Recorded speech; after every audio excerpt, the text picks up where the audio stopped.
Learn English through Stories G13 PDF. Adapted and modified by Kulwant Singh Sandhu. Contents. 1.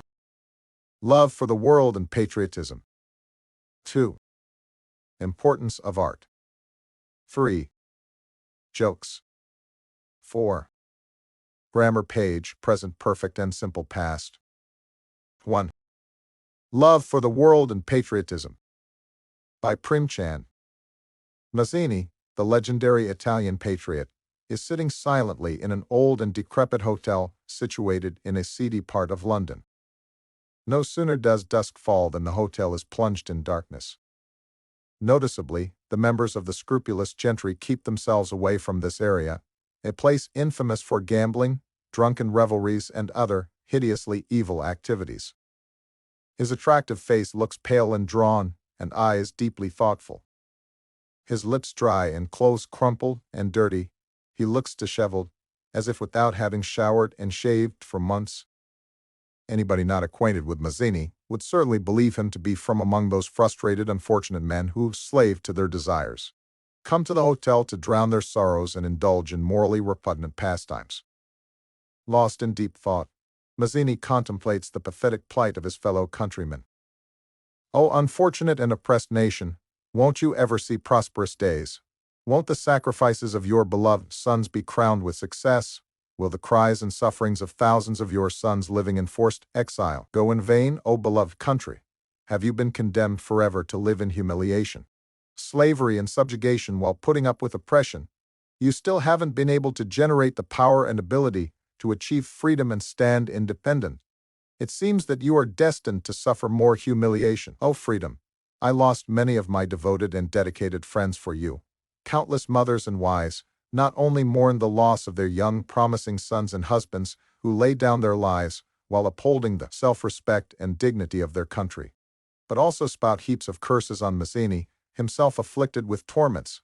Won't the sacrifices of the lion-hearted, brave and heroic sons of the country who never took to their heels be enough to win the freedom? O freedom, are you such an elusive, precious gem? Then why do I continue to live?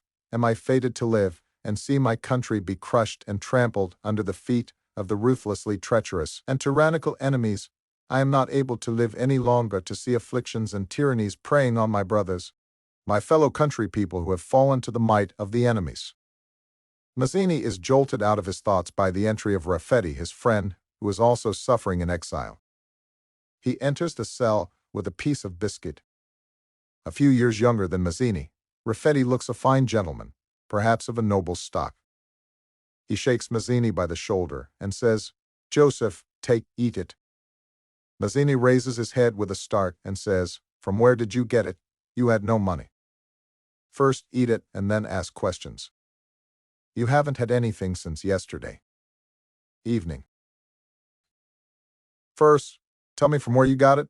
I can also see a packet of tobacco in your pocket. Where did you get this money from? What is the use of asking these questions? I mortgaged the new coat my mother had sent me." Mazzini heaves a deep sigh amid tears trickling down his cheeks. Then, sucking in his breath, he says with tears in his eyes, "Why did you do it? Christmas is at hand. What will you wear? Will the only son of a millionaire Italian father be dressed in the same tattered coat on that occasion as well? Won't we be able to make some money by the time Christmas comes? We will surely have new suits and wear them to celebrate the occasion of the much-cherished independence of our motherland. There is no means of earning any money. The articles sent for publication in the monthly journals have already been returned. The money we receive from our homes has already run out. What other source is there? Christmas is still a week away. Why bother now, after all? It won't make any difference if we have to wear the same old coats. Remember, you had also sold the ring gifted to you by Magdalene in order to pay the doctor's fee during my illness. I am going to write about it to her soon. She will deal with you strictly. It is Christmas Day. Everyone, young and old, poor and rich, is enjoying the warmth and gaiety of the festival. The people, suitably clad for the occasion, are heading towards churches. No one looks dejected or forlorn. But Mazzini and Raffetti are confined to their narrow and gloomy dungeon, their heads hung low. A sigh of anguish escapes Mazzini's lips. while Raffetti gets fidgety. He paces from the corner of the cell to the door. To obliterate the depressing thoughts of his poverty-stricken days, he looks out of the window, staring fixedly at the boozers staggering drunkenly to their feet and indulging in mindless activities. Alas! The chief of Italy, whose call was once readily responded to by thousands of people willing to lay down their lives, was now consigned to chilling penury. He has nothing to eat, not even a cigar to puff on. Though tobacco was the only thing which he could not deny himself, unfortunately, it is not available to him. Actually, he is least bothered about himself now. His deepest worries are for Raffetti, a young, handsome, and promising man who comes from a prosperous family. He asks himself, what right do I have to force Raffetti to undergo these hardships while he can buy himself the world's luxuries and comforts? At that point of time, the postman arrives and asks loudly whether Joseph Mazzini lives somewhere there, announcing that there is a letter for him. Raffetti takes the letter and jumps for joy before he hands it to Mazzini, telling him that his beloved Magdalene has sent it. Mazzini grabs hold of the letter and opens it with great eagerness. A strand of loose hair, sent as a Christmas gift to him, drops on the ground. He picks it, kisses keenly, and thrusts it into his pocket patched on the breast of the shirt. The letter says, "My dear Joseph, accept this poor gift from me. May God grant you such a long life that you may be blessed to celebrate 100 Christmases. Hold my memento dear to you. Do not ever forget your poor Magdalene. It is quite difficult for me to write something more. Overwhelming emotions well up in my heart, leaping to my mouth. Joseph, my darling master, tell me how long you will go on making me suffer the pangs of separation. I can no longer persevere with these trials. I am fighting back my tears that have already welled up. Believe me, I am prepared to undergo every type of suffering in your company. But I am not able to put up with the tortures inflicted on me by your separation. You are sworn by your faith, by the love of your country, and also by me. Come to me, I am dying for you. Tell me when I will be able to meet you. Christmas is very near. But it is useless for me. I am yours till my last breath. Yours, Magdalene. Switzerland is Magdalene's home. The daughter of a prosperous merchant, she is comely and extremely beautiful. And her inner beauty is equally radiant. Several nobles and rich men wish to woo and win her, but she does not give anyone the time of day. Mazzini had taken asylum in Switzerland, where he met Magdalene, the innocent young maiden. She had already heard the stories of daring and resolute courage of Mazzini. Later, she began visiting him off and on with her mother. Her visits provided her with opportunities to be well acquainted with his impressive qualities. With the passage of time, she fell for him. One day, as if losing her inhibitions, she pleaded with Mazzini to accept her. Then Mazzini was in the prime of his youth, and his patriotic fervor had still not subdued his youthful emotions. He could also feel the surge of youthful passion in his heart. But, at the same time, he had sincerely vowed to sacrifice his life for the sake of his country and his compatriots. He tenaciously stuck to his guns.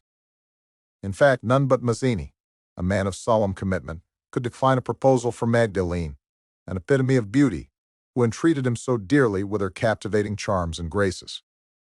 She emerged from this encounter with her eyes moist. Mazzini's cold response could not dampen her heart. Rather, it stoked the fire of her love for him.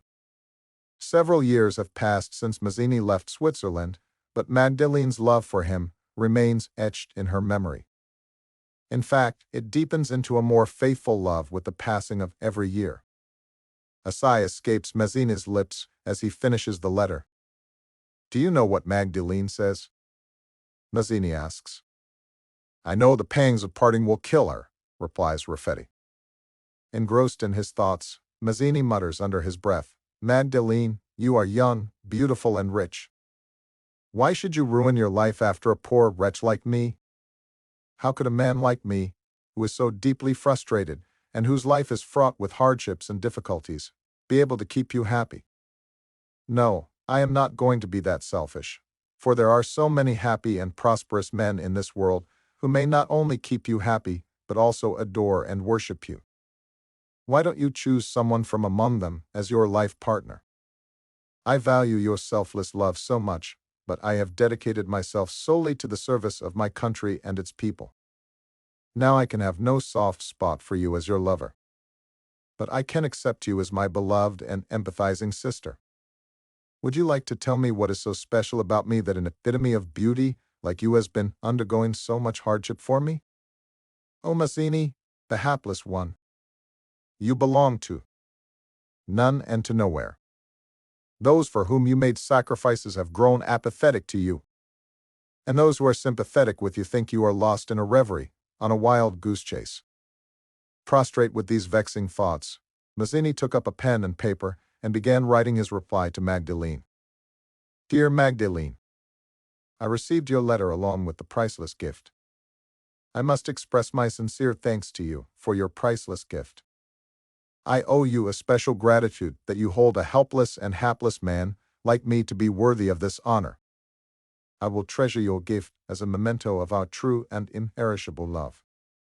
I will make a will before I am laid to rest, that it should also be buried with my mortal remains. It is hard for me to gauge the depth of your belief in me, and in the honesty and sincerity of my intention. That too when so many ungrounded and baseless rumors about me have been circulated, and charges leveled against me.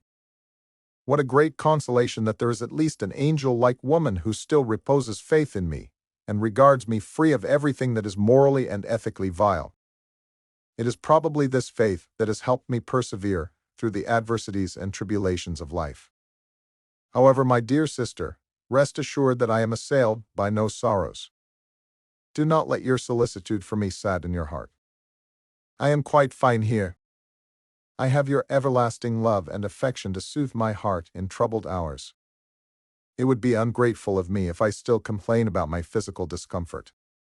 I have learnt that your health is deteriorating day by day. I eagerly wish to meet you. If only I were free. Would that I had a lively heart, and I had been vivacious. This distraught and forlorn heart of mine is of no use to you. Magdalene, for God's sake, take care of your health. Nothing will pain me more than to hear that you are making yourself unhappy because of your concern for me. Your innocent face stares right into my eyes now.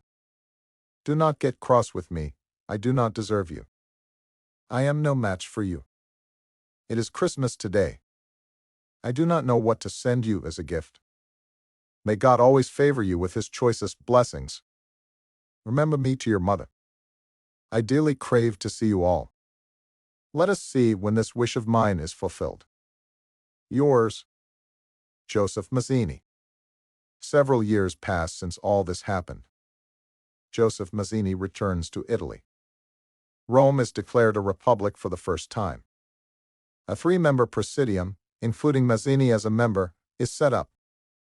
Due to heavy debt and the betrayal of the King of Piedmont, the republic is dissolved and the administration dismissed. The members and advisors flee. Thus Mazzini is once again back on the streets in Rome. All the dreams and ambitions of making Rome the center of democracy vanishes into thin air due to the betrayal of his trusted friends and confidants. One noon Mazzini was taking shelter from the scorching sun under a tree. He saw a lady coming towards him. Apparently in her early 30s, she looked pale and drawn and was dressed in simple white clothes. Mazzini was in a ruminative mood when the woman rushed up to him and folded him in her embrace. Mazzini woke up with a start, blurting out, "Ah, it is you, dear Magdalene." He spoke these words with moist eyes. Sucking in her choked breath and gulping back her tears, she uttered a word, "Joseph," and fell silent. Both of them sat silently, tears trickling down their faces. Mazzini asked her, "When did you come here?" Magdalene replied, "I have been here for several months, but I failed to find a lucky way to meet you. Seeing you deeply immersed in the affairs of the state, I thought that you would hardly need the sympathy of a poor woman like me. Hence, I saw little point in meeting. Tell me, Joseph, why most people speak ill of you. Are they benighted?" MAGA. Perhaps they are right. I do not possess those virtues which I claim to have just for the reasons of pride and arrogance.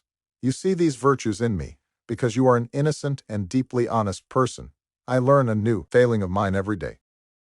Mazzini, this is precisely the reason why I adore and worship you. Blessed is a self-effacing man. Joseph, for God's sake, do not make me suffer the pangs of separation. I am yours. I believe you are innocent, and as flawlessly perfect as Jesus. This has been my strong conviction. I know I faltered a bit, but your conversation with me has dispelled all lingering doubts. You are an angel. I wonder why people are so myopic and prejudiced. It pains me to think that even those whom I held in high esteem and believed to be above human failings are no exceptions. Raffetti, Remarai, Barnabas are your friends. You regard them as your friends, but they are inimical to you.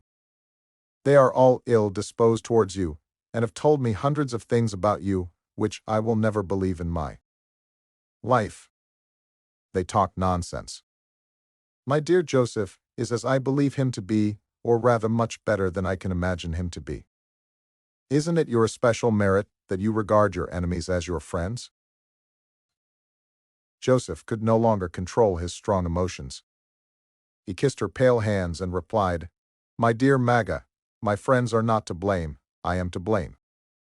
He narrated amid sobs, They have been saying those things that I asked them to say. I played a deception on you, I did it purposely, my darling sister. I wanted you to consign me to oblivion so that you could enjoy your youthful days. I feel ashamed that I failed to fathom and appreciate the depth of your emotions, attachment, and love for me. But this has backfired on me. I beg your pardon. Apologetically, Magdalene said, No, Joseph, do not apologize to me. You are the finest, the most righteous, the most truthful and worthiest man in the world, of course. You were mistaken, as you always misunderstood me. I wonder how you could turn so stone-hearted. Maga. Only God knows how much heart-wrenching pain I experienced when I tutored Raffetti to say all those things about me to you. I have always valued good reputation above all in this world, and have duly refuted every attack of my rivals, allowing none of their personal attacks on me to go unanswered. Now imagine how constricted I must have felt while urging my friends to spread all sorts of bad things about me. I did it all for your sake, for your well-being, so that you could consign me to oblivion. In fact, Mazzini had recourse to it in view of Magdalene's obsession and infatuation with him. He knew it very well that there were more handsome, richer, and much better men courting her. But she did not give a damn about them, for she was enamored with his virtues, high ideals, and the values he upheld. He thought that she would forget him if his friends spoke ill of him, as it would demolish her belief in him as well as in his friends. Initially, his friends had flatly refused to obey him. At last they agreed, though reluctantly. They agreed, lest Mada kill herself due to her obsession with Mazzini. God forbid, if it happened, Mazzini would never forgive them. So they went to Switzerland. They floated several shameful stories about their friend, scandalizing most of the people there. But they failed to convince Maga, who was strongly infatuated with Mazzini. Restless as she had grown, Magdalene left for Rome and hired a room in a local inn. She began to follow Joseph every day, scrupulously avoiding his gaze. Seeing him content with his success, she did not want to distract him. It was only when he again met failures and was left stranded that Magdalene came to stand by him. Mazzini again went to England from Rome and stayed there for a long time. He received the news of the popular revolt in Sicily and also came to know that the people of Sicily desperately needed someone to lead them. Immediately, he left for Sicily. But by the time he reached, the royal forces had already squashed the uprising. On landing there, Mazzini was immediately put under arrest and whisked off to a prison cell. Since he was old and decrepit, he was let off. The authorities feared blame lest he should die in prison. Crestfallen, Mazzini left for Switzerland. His hopes were shattered to pieces. Doubtlessly, Italy now stood on the threshold of unification, but its condition was no better than it had been under the reign of Austria or Naples. The only difference was that earlier the country groaned under foreign occupation, and now under the oppression of its own rulers. In view of the consecutive failures, Mazzini had reached the conclusion that the people of Italy were not trained and educated enough to lay the foundation stone of a democratic republic. He thus planned to move to Switzerland and launch a newspaper to carry out his campaign of propagating the concept of nationalism. This kind of propaganda campaign was strictly prohibited in his own country. Mazzini spent a night in Rome under a false name. Then he went to Genoa, his hometown. Before leaving for Switzerland, he laid a wreath at the grave of his virtuous mother. In Switzerland, he launched his newspaper with the help of some of his confidants. But the life of constant stress, strain, and worry preyed on him and sapped him of his physical strength, reducing him to a skeleton. In view of his deteriorating health, he left for England in 1870. On his way, he fell ill with pneumonia somewhere in the tranquil surroundings of the Alps. He breathed his last with his heart full of longing and with the word Italy on his lips. Thousands of mourners attended his funeral. He was laid to rest at a serene corner on the banks of a freshwater stream. It had been 3 days since Mazzini's burial. It was evening time, the setting sun shedding its pale parting rays on his grave. A middle-aged woman, attired in a beautiful dress, came to the area. This was Magdalene, looking distraught and forlorn. It looked as if she was listless, and a pall of despair had descended on her. Sitting at the head of the grave, she took out flowers and laid them down. She knelt in prayer for the peace of his soul in solemn earnestness. When the area was enveloped in deep darkness and it began to snow, she rose to her feet silently and headed for a nearby village to pass the night there. Early in the morning, she left for home. After the death of her mother a long time ago, she became the owner of the house. She founded a convent in memory of Mazzini and lived there like a nun. The name Mazzini sounded to her like a strain of soulful and poignant music. Her house was home to all admirers and supporters. For her, Mazzini's letters were as holy as the gospel, and his name the object of her worship. Many poor children and women could eke out a living because of the name Mazzini. Magdalene survived for 3 years. In accordance with her last will, she was buried in her monastery. Her love was not ordinary infatuation. Selfless and sacred, it was reminiscent of the lovelorn gopis who roam the streets of Vrindavan in love of Krishna, and who suffered the pangs of separation even in the company of their beloved. Mazzini's monastery still stands there. The poor visit and leave with their minds filled with peace and tranquility, comfort and solace. 2. Importance of art. Art is an expression of thought. It stirs our emotions. Many people conceive that art provides us with meaning and purpose, and for them, life is unfulfilling without art. While others feel that it has no real value in our life, and it hinders our progress. I appreciate the importance of art, but have my own doubts. What is art? Art comes in 2 forms: visual and performance. Painting and sculpture are the visual, and music, poetry, storytelling, etc. come under performance. Throughout human history, art has been part of our lives. Art distinguishes us from the world of animals. We express our thoughts and emotions through art. As humans, we are attracted to beauty. Apart from sculptures and paintings, we see it in everyday objects. Kitchen utensils, wallpapers, pattern on clothes, etc. Art gives us an opportunity to think outside the box and create our own interpretation to whatever we see. It awakens our intuition and makes us appreciate the world around us. Art helps us to relax and give repose to our mind. When we are reading poetry, listening to music, or watching a movie, we forget the outside world and live in the moment and enjoy life. However, there are times when you should be getting along with real-world activities rather than wasting your time unproductively. It often happens with students, and they get distracted from their exam revision, procrastination. All said and done. Life can be dull and boring without art, because art adds happiness and colors to our lives as long as we're conscientious and are doing things in moderation.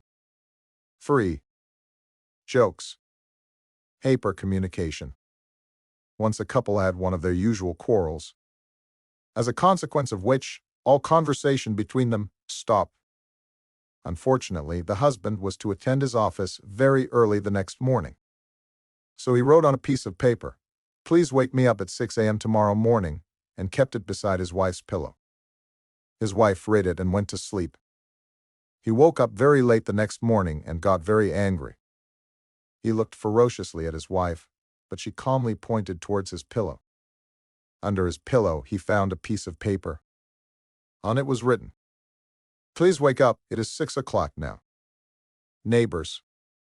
Two Sardarjis lived in a multi-storied building, one on the first floor and the second on the 8th floor. But there was great enmity between the two. Once, the Sardarji on the 8th floor tried to fool the Sardarji living on the first floor by calling him for dinner. When the Sardarji reached the 8th floor for dinner, he saw that the house of his neighbor was locked, and a board was hanging on the door, on which was written, "Kisa alu banaya, how have I fooled you?" The Sardarji felt embarrassed and turning the board to the other side, wrote, "Main to yahan ai hi nehintha. I had never come here." 4. Grammar page.